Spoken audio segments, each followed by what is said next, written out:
really great to be here and hope you're enjoying your coffee and tea and ready to learn about technology maturity and risk mitigation with everyone here.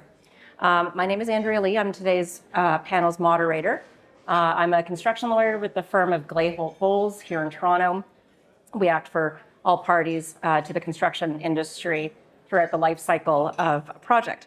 And I'm happy to be here with panelists who are all experts in their respective areas and fields.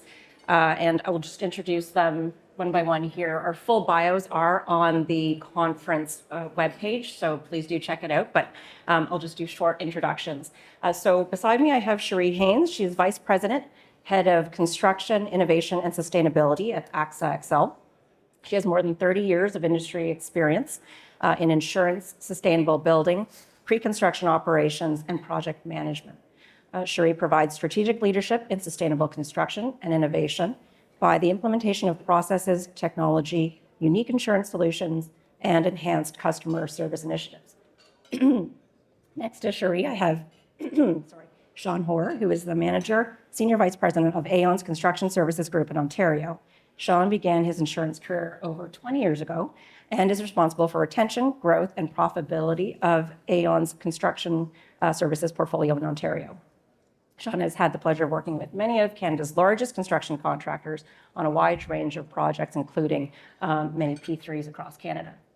And next to Sean, we have Lampros Stougiannos, who is a partner at the law firm of Dentons, Canada, where he advises private and public sector clients on development, construction, and operation of projects in a variety of sectors, including transportation and transit, municipal and social infrastructure, healthcare, energy, mining, and real estate. And last but certainly not least, we have Jason Lewis, who is currently the chair of the Building Transformations Project Delivery and Risk Management Think Tank, and immediate past chair of the Ontario Bar Association's Construction and Infrastructure section.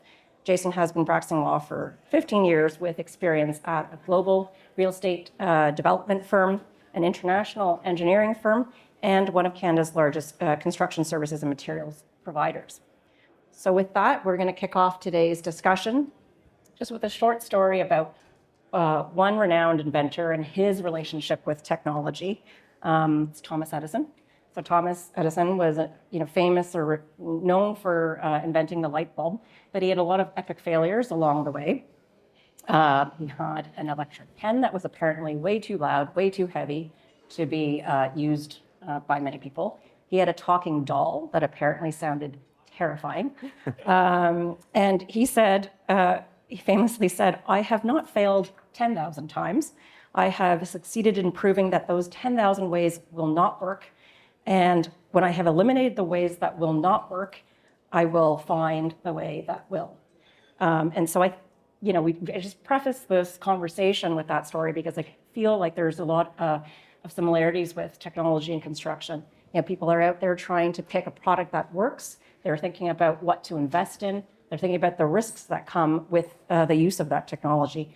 And so luckily we have panelists here who can share their experience from legal perspectives, from insurance perspectives, to walk us through some of the trends that we're seeing, the products that are being used, and how to get comfortable with the technology.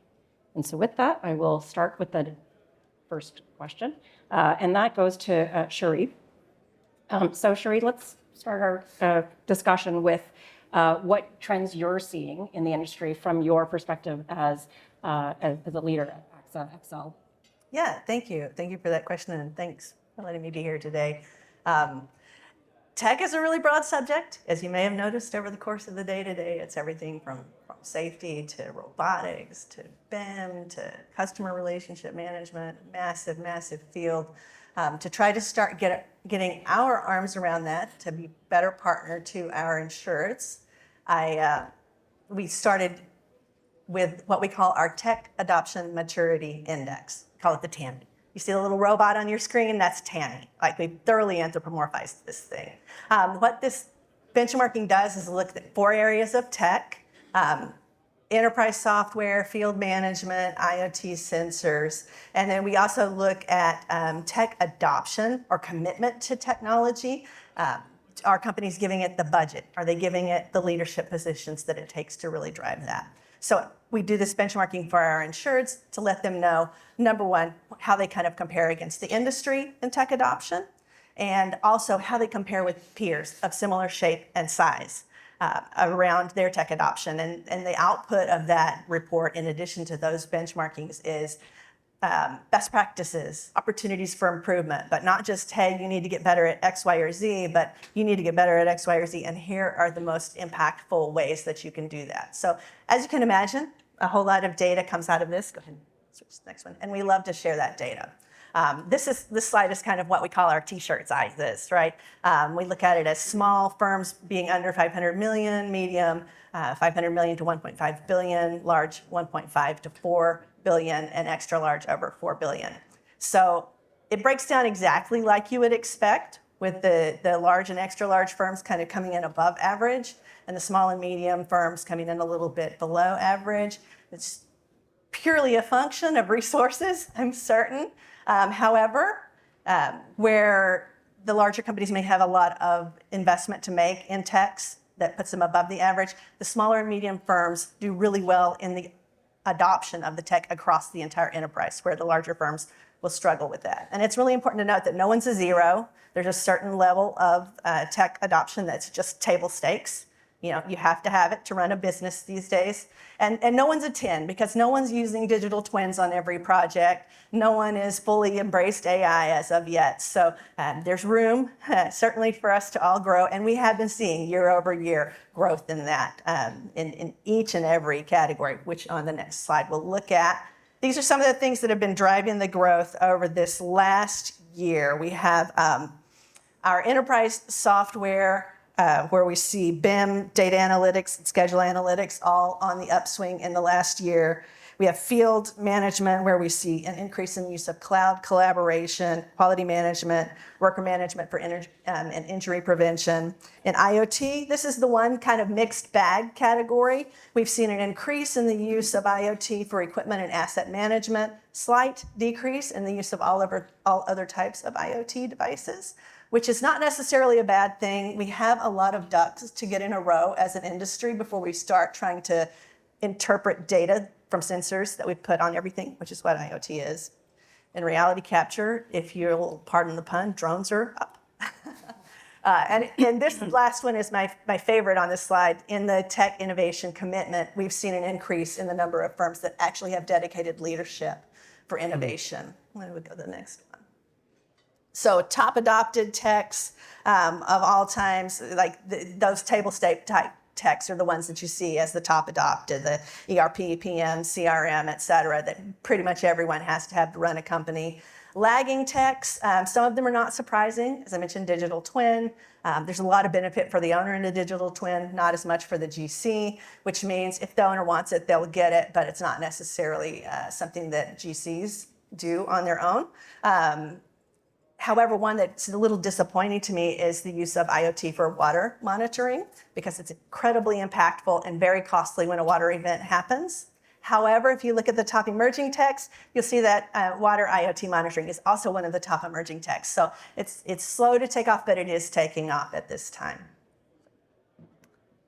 Thank you, Cheri. That's really interesting to see what is actually being adopted and what's on the rise. The next question I have is for Sean. Building on what Cheri has been speaking about, what types of investments are you seeing being made in tech, and really what are the benefits of the use of technology from Aon's perspective? And then I'm going to ask you to also speak to what you see the potential challenges are. Yeah. So in kind of tackling this question, I did a couple things, right? I did a bit of reading, right? Some of the statistics I might cite are from KPMG and CCA's updated digital maturity survey. Initially done in 2020 and then updated earlier in the year in 2023. But I also talked to a lot of clients, right? So we have clients that kind of run the gamut from, call it the Canadian mega contractors, to mid-sized businesses who are, navigating their way through the tech jungle, so to speak, right? So if you look at what the KPMG study says, long story short, companies are definitely investing in tech, right? At what levels? There's a lot of variance in those statistics. They don't necessarily line up with a lot of the stuff that Cheri had seen. So, you tend to kind of think some of that stuff might be aspirational when someone's filling out a survey. But the bottom line is companies all over the place, as noted, technology is table stakes and they need to be investing, right? So the majority of the businesses kind of cited 6 to 10% of their budgets, which still seems pretty aspirational in a lot of ways.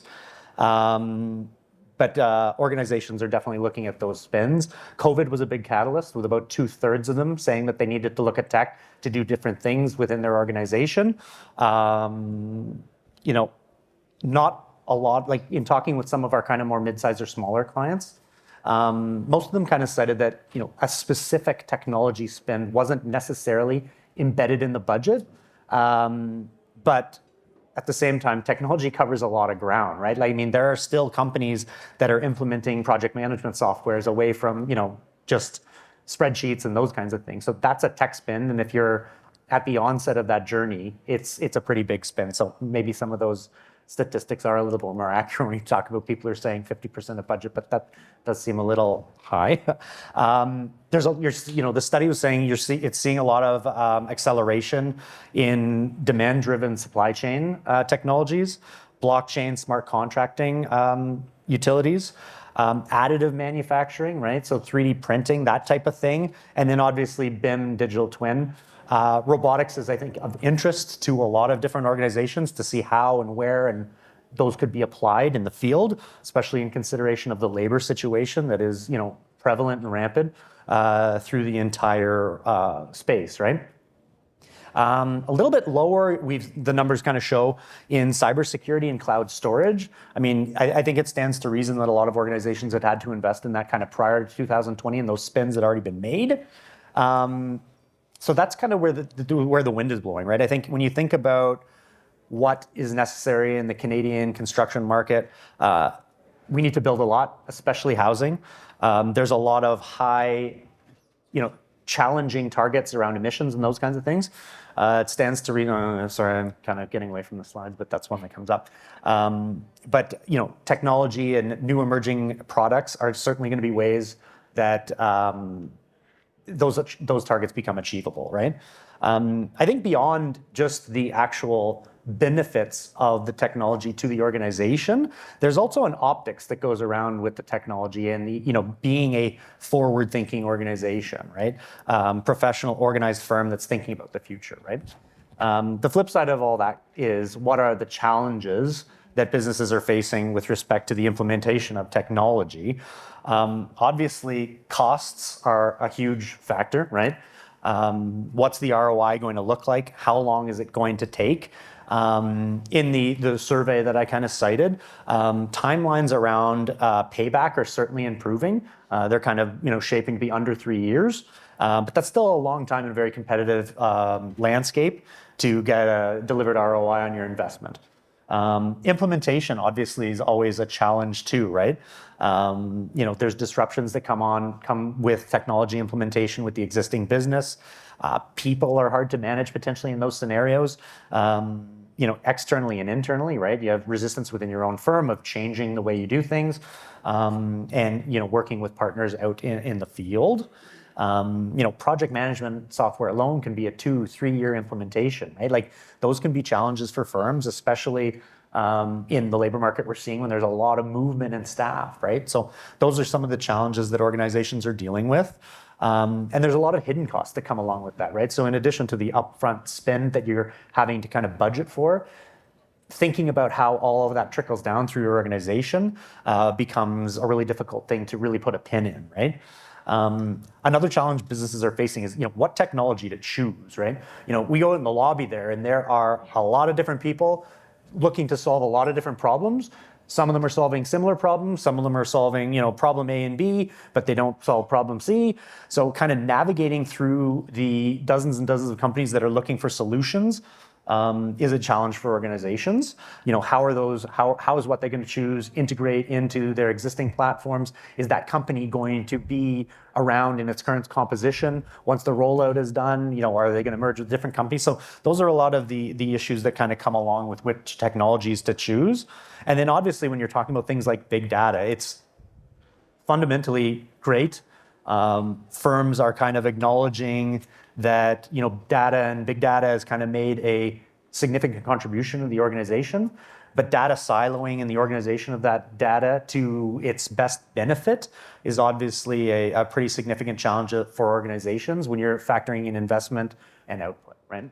Yeah, that's all actually just, and picking up on the last point, we were just talking with someone about, core options, and then so, thinking about which product to go with, which product to make that investment, I think it's a real challenge for folks. Absolutely. I was going to ask Sean, like in those discussions about products, are you seeing are there discussions around, should I outsource this, or should I develop a tech or some kind of knowledge base internally in-house, and that becomes sort of my asset? And presumably that's only the bigger players that can do that. But is that come up as a point? From what I understand, yes, right. And talking with some of the the bigger firms out there, they're definitely going in that direction. Some of the big firms they're looking at in-house solutions. Definitely have resourcing from a staff perspective that can think about those things and look at those things and cost them out and figure out what the best option is going to be. And in some ways, for those types of firms, it can be a profit center, right? You're working with your subcontractors, you're working with your vendors, and there's a level of integration that comes with that, but it also presents its own challenges, right? It's also an option to not just retain a firm to build something for you and then it's built in their name, but you could also have a tech firm produce white goods for you, and you can sell it with your own label, and no one has to know that this solution was not developed in-house, and that's quite practical. Right. Yeah, I think this is going to lead to my next question, Jason, to you, which is based on your experience having worked at a number of design and construction and real estate firms. What was your actual experience with things and products that are being adopted and used in the industry on projects?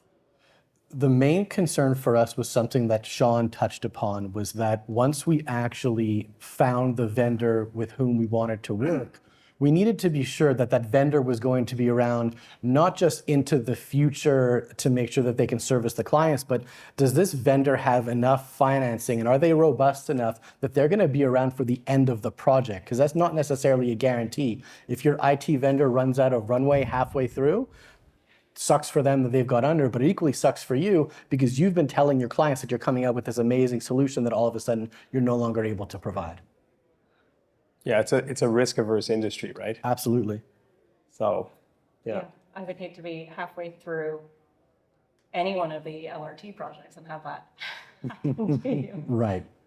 So in your experience with working at the various firms, and again, I know in your role as in-house counsel, have you seen issues with the technology that's been adopted? What kinds of technology did you see come through your work? Yeah, I've seen a bunch of technology being used, but just in the interest of time, I thought I would focus on two, one being wearables and the second being drones. So when it comes to wearables, I'm talking about anything that could be worn on your body: wristbands, watches, headbands, shirts, PPE, whatever. And what's interesting about wearables that differentiates itself from any other type of technology being used is that the wearables connect directly to your body and gather a lot of information, health-related information, biometric information, physiological information, or behavioral information. So right now, I'm wearing my Apple Watch. Siri might think that I'm having a stroke. I'm not. I'm just a nervous public speaker, and it's hot under the lights. So you want to be accurate. But what's really important is that these wearables are capturing information about people in their daily lives. That data is then stored. It's relayed up to some cloud computer, is analyzed, and then it's sent back to your watch, displayed all that information on an app. Wearables are also great. They can allow employers and site supervisors to monitor for really high-risk activity. So if you have workers who are standing too close to heavy equipment, the drivers of the equipment won't be able to see you, but if a sensor goes off, that's fantastic. Wearables were also used to make sure that people were social distancing. Do you remember that? You had to sit 6 feet apart or whatever the heck it was. That worked. Or it could also monitor, like I said, for other concerns like stress or fatigue. Now, because these devices track and analyze information emitted from our bodies, there are some significant privacy concerns. And unfortunately, Canada's privacy laws, it's kind of this hodgepodge patchwork, and the rules really depend on the jurisdiction and the sector in which you work. So keep that in mind. It's always advisable to talk to Privacy Counsel because this is such a niche market. And also keep in mind that if you're dealing with unionized employees, they may have separate rights available to them that have been negotiated under their collective agreement. So all this to say, each situation is unique. Make sure that you get a chance to talk with counsel before making everybody wear wearables. The second thing I wanted to talk about is drones. And what used to be this cute little toy was flying around construction sites. They're actually now one of the most agile and versatile means of obtaining real-time project informations. So drones are formerly known as remote piloted aircraft systems, and they're regulated under the Aeronautics Act, the Canadian Aviation Relations, and depending on the size of your drones, well, there's different requirements. So if your drone is under 250 grams, so about half a pound, you've employed Tinkerbell at your site, no registration is required. Most drones, they're gonna fall into this middle category between 250 grams and 25 kilograms, and those actually have to be registered with Transport Canada. In cases where you're using a drone that is over 25 kilograms, there's even more requirements that you have to follow through, and you have to obtain what is known as a Special Flight Operations Certificate. Now, regardless of the size of your drone, you need to be mindful of a number of rules. And here's just a couple, because I think they're quite practical. First off, the maximum allowable height for your drone to be flown is 400 feet. Seems high enough, but if you're in the process of developing and constructing a 40-story building, depending on the height of each floor, you may not be able to use that drone to inspect the roof of your building. Also, if you want to be flying your drone in either a controlled airspace or in the vicinity of bystanders, your drone actually has to be registered. You have to have your registration number clearly marked on your drone. You have to pass an online exam that is administered by Transport Canada. And you also have to conduct a flight review with Transport Canada. So it is far more rigid than just buying a drone at Toys R Us and flying it around your site. So really do be mindful of that. That's great, Jason. I only had one experience with drones, and it wasn't a pleasant one. I actually thought it was a really large bug flying over my head. Lampros actually building on some of the concerns that Jason has raised about using tech. I know just before our panel discussion, we've been talking about things that you're seeing with digital twin, BIM, AI. What are some of the things that you're seeing as external counsel what are issues that your clients are bringing to you?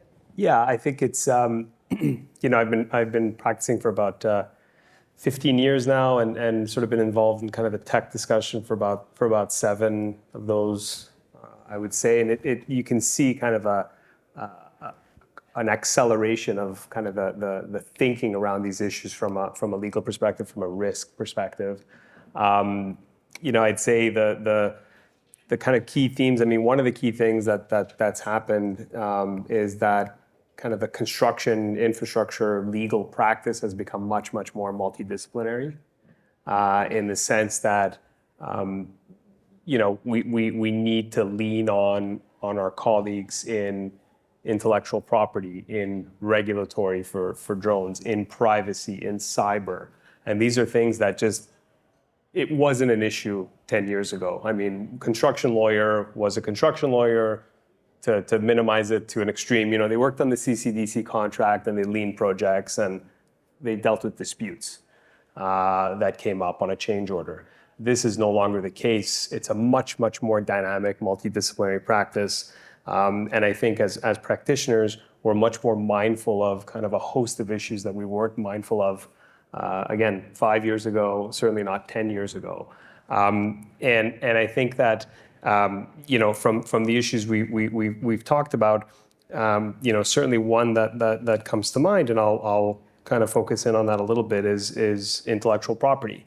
Everything we've talked about, there's an IP right associated with that, be it the technology developer, the producer, the user, the developer, et cetera, but also the data that is being generated by all of these technologies are potentially sort of subject to IP, or at least worth protecting in some way, shape, or form, and certainly worth having an ownership right on. And so, again, and we were just talking about this, maybe 5-10 years ago, nobody really paid much attention to the IP provision in a construction contract. Okay, you want to buy the drawings, here are the drawings. You own the drawing, owner, no problem. But now there are significant issues to think about in terms of project data, both at the time of design, but also during construction, and then later on during operations and maintenance, because these projects are gathering and generating and storing and transferring data for a very long period of time. And so, having an increased focus on, who owns what is kind of a significant issue of concern, and it comes up on pretty much every single project now, where we are, I use the term, it's not actually litigating, but litigating these issues with owners, whether we're on the constructor side or the owner side. There's typically a fair bit of discussion happening around the IP provisions, and if you're a contractor, there's a fair bit of pushback on how those provisions are drafted, because in some cases they're drafted as they would have been drafted 10 years ago, and they have simply not been adapted to the reality of using BIM, of having sensors, of gathering data. And we'll give an example I'll go back to that issue of drawings. 10 years ago it worked. You own the drawing. Okay, it's a drawing, I print it out, it's a PDF, it's an AutoCAD, whatever. I'll sell you that drawing. You own that drawing. But if you do a search and replace and do a drawing for BIM model, that doesn't necessarily work anymore as a provision. That BIM model is, first of all, based in some piece of software. It's a file. There's a host of data and inputs and things that have gone into generating that model. There may be proprietary algorithms or proprietary information embedded in that model. I'm not going to sell that to you. And so having those conversations with owners, and I'm picking on them, but the reverse is also true, where contractors will maybe ask for too much and don't want to give up what the owner needs to then operate, maintain, use the facility. These are conversations that just didn't happen 5 years ago. I think everybody knows that to some degree, data has value. People may not necessarily know what they can do with the data today, but they know that data ownership is a good thing.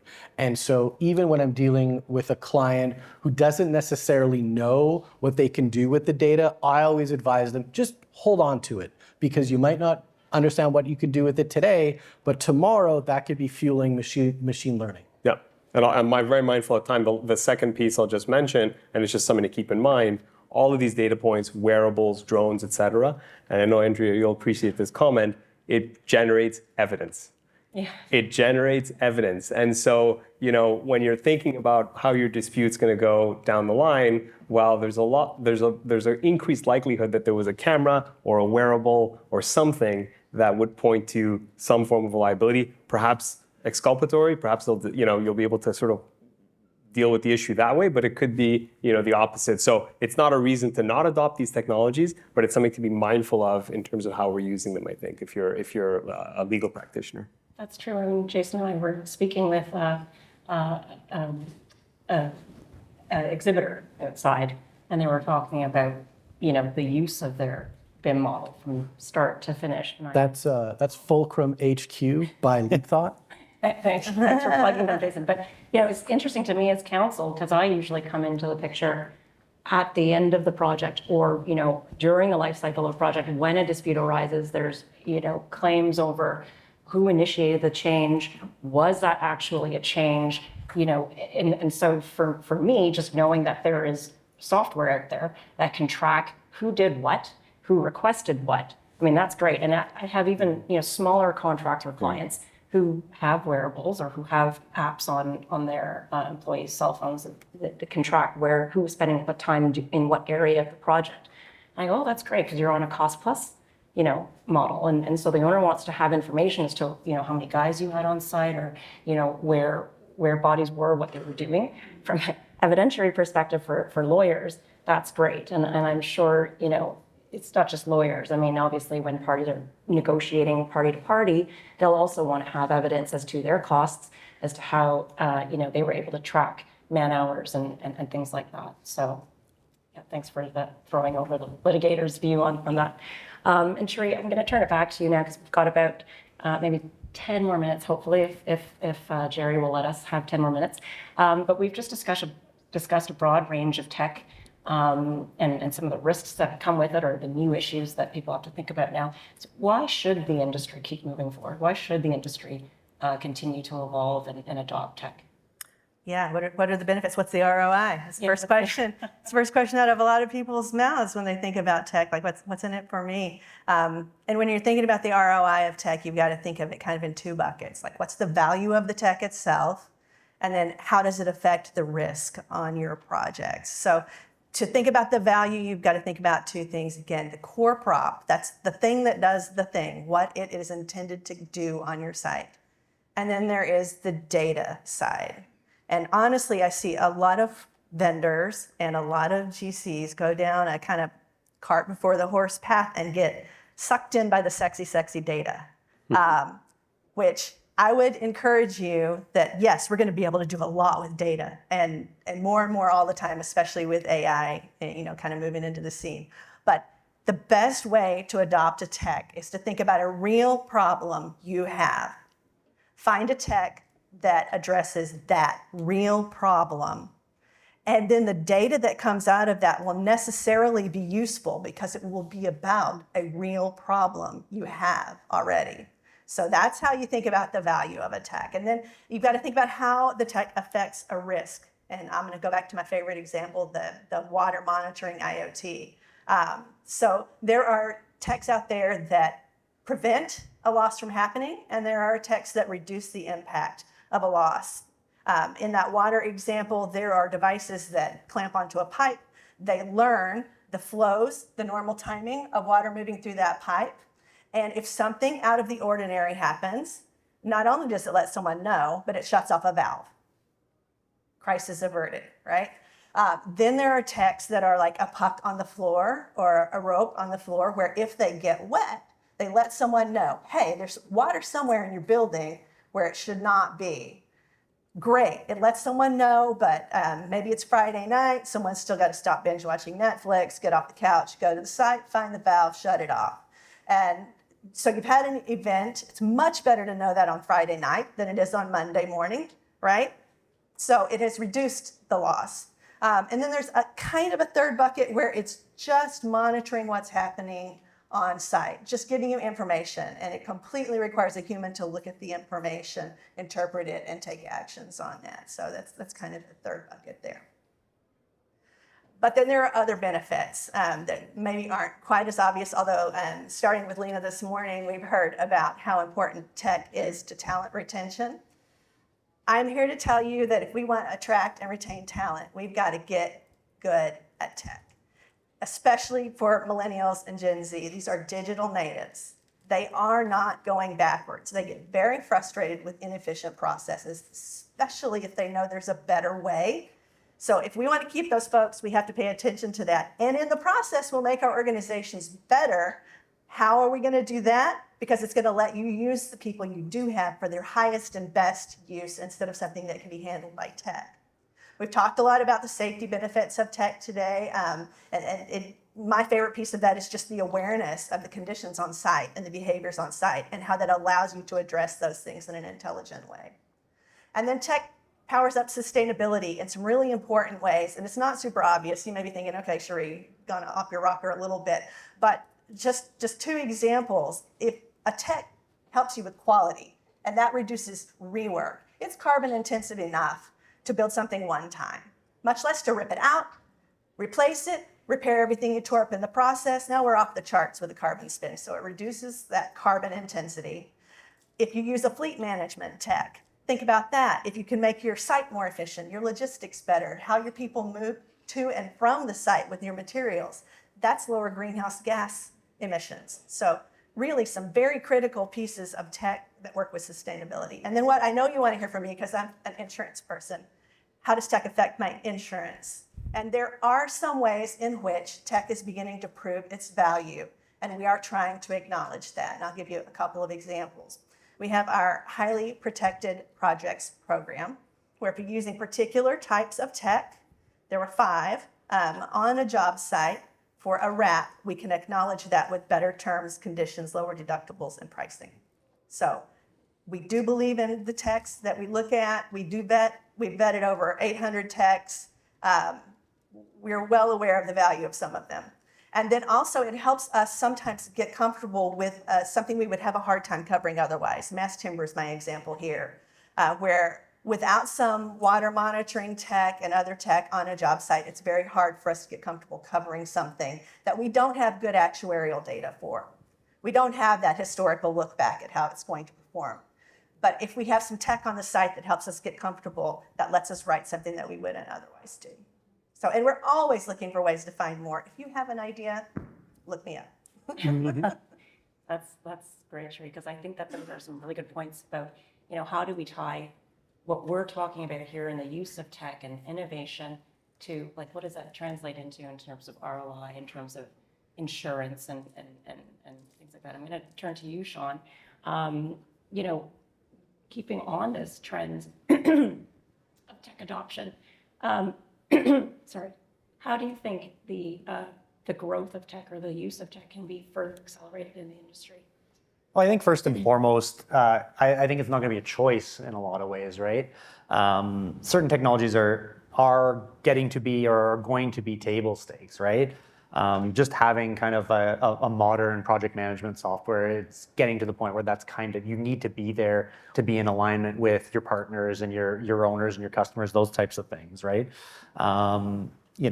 Things like reusable modular formwork, is where things in concrete are going, right? Like nobody wants to be messing around with lumber anymore. It's expensive. It takes a lot of time. You have to reuse it. So, that might not seem like tech at face value, but it is in many ways, right? It's a innovation that's made building more efficient.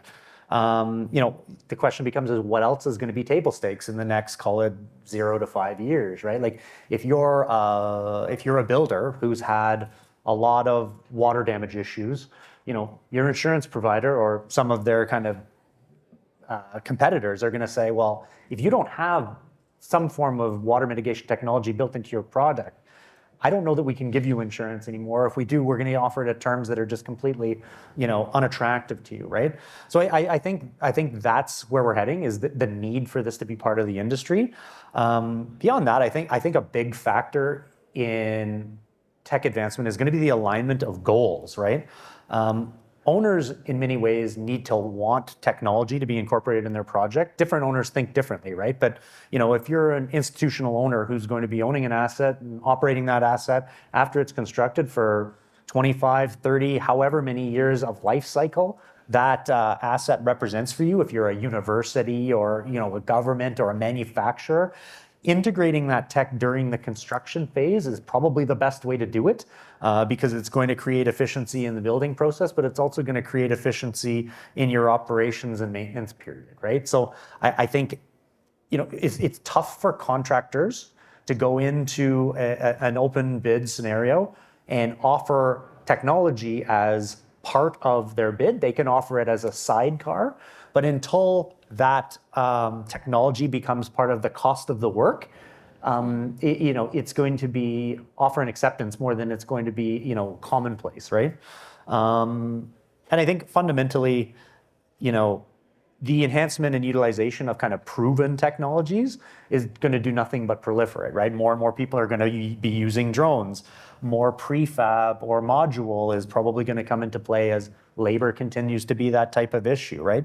Advanced building materials, whether it's the additive stuff or whether it's the mass timber to hit those emission targets. Those technologies are in play. They're being used. There's a level of interest in using them further. There are some roadblocks in the way, but those kinds of things that have proven their effectiveness are probably going to see more and more kind of uptake as the months turn into years moving forward. So.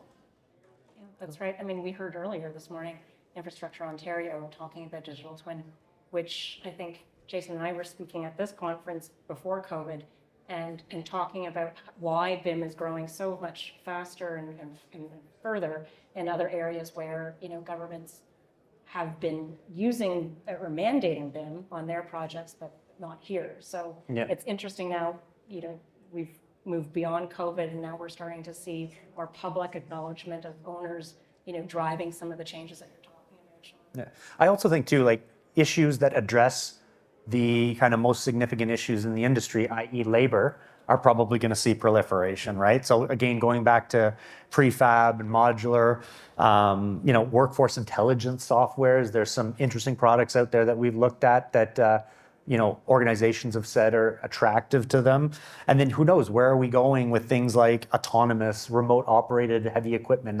And those are complicated scenarios. It's probably really challenging to use that in a concentrated site in like a downtown Toronto. But if you're up in a mine and there's not the same type of concerns about third-party bodily injury, property damage, those kinds of techs are easier to use, right? And who knows what the future of that looks like, right? As you're kind of, if you have a geograded site and there's a lot of people with wearables, and the site technology knows where people are and where things are and where product is, it's going to be easier to have somebody working a remote control in who knows where, operating a piece of technology in a city or at a job site, right?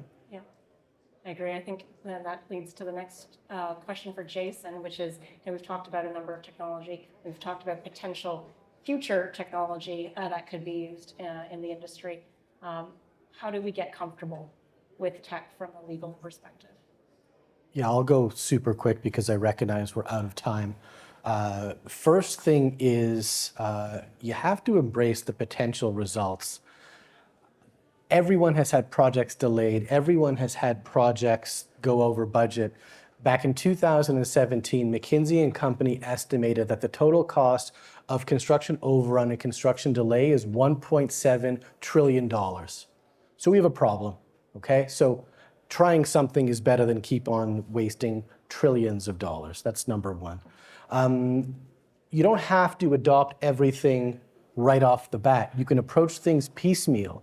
If you're a contractor trying to look at software for the first time, use project management software. Find a tool that can handle your AP and AR. And then once you've decided to adopt the technology, work with your counsel and work with your lawyer to mitigate the contractual risks. And there are traditional risks, so the typical things you see in contracts, indemnities, standards of care, but there's also special technological risks that you have to be mindful of.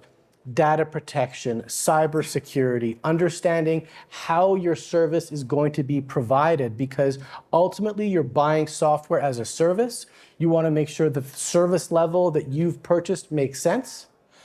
Can you afford a downtime of 1%? What's going to happen when something goes wrong? Do you want to be told on an automated voicemail that you're a valuable customer, there's 6 people ahead of you in the queue, all the while your job site has just gone to shit? Like, obviously that's something you want to avoid. So keep those things in mind and use your lawyers. We're here to help. Well, last word on that. I mean, I would just echo that, but I think there's a trap that we can fall into where we sort of think that any new technology necessarily is impactful from a sort of legal risk perspective, and I think that comes kind of from a knee-jerk reaction of, oh, it's new, so there must be some kind of risk. We must need to have to address it in the contracts. That may not necessarily be the case, and I think I would encourage the industry to have those conversations with their legal advisors to educate us on what technology is being used on projects so that we can better assist, better guide guide the industry through kind of mitigating and addressing those risks. Because in some cases, the answer might be, look, there's nothing here to do. In other cases, it'll be, well, this is a major issue and we need to tackle it sort of, if you're a GC, up the chain towards the owner and down the chain towards your subs and suppliers. And we need to think creatively about how to do that. And again, the pace of that is only accelerating. pace of change is only accelerating. And so we need to be that much more dynamic and quick on our feet to deal with those risks. Okay. Well, thank you for those comments, and thank you to our other panelists for their sharing their insights today. If you've got any questions, I know we're out of time, but we'll just be in the audience. You can come find us. Thank you.